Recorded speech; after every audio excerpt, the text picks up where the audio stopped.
আজকের এই নির্বাচনী মহিলা এবং পুরুষ নিয়ে আজকে যে সমাবেশ, সে সমাবেশের সম্মানিত সভাপতি, সম্মানিত প্রধান অতিথি, আমাদের শ্রদ্ধাভাজন বা প্রিয় ভাই সংগ্রামী জননেতা জনাব ডাক্তার সৈয়দ আব্দুল মোহাম্মদ সাহেব, উপস্থিত উপজেলা আমির আমাদের মুজিবুর রহমান ভূঁইয়া ভাই সহ সম্মানিত উপস্থিতি, সম্মানিত মা ও বোনেরা, আসসালামু আলাইকুম ওয়া রাহমাতুল্লাহ।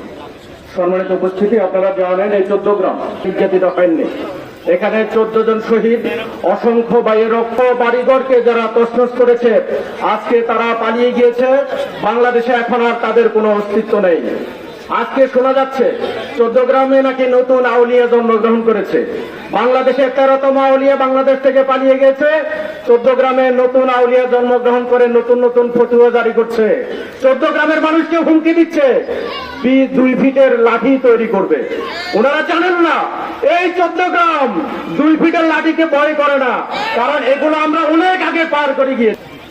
ওনারা ফতুয়া দিচ্ছেন কাকে কাকে জান্নাতে পাঠিয়ে দেবেন, ওযু গোসল শিখাচ্ছেন।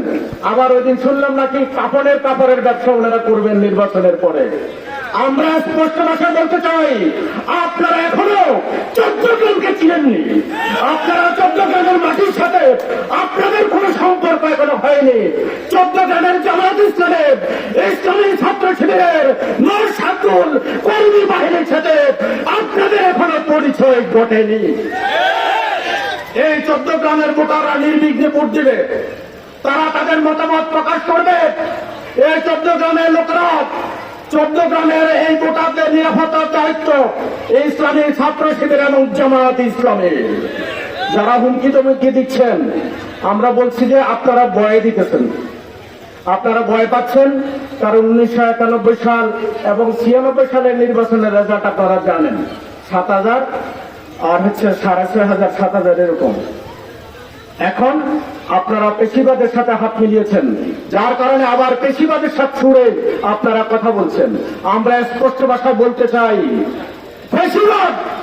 পেশিবাদের সাথে সম্পর্কিত কে? এই 14 গ্রামের স্থান পেশিবাদের হবে না ইনশাআল্লাহ।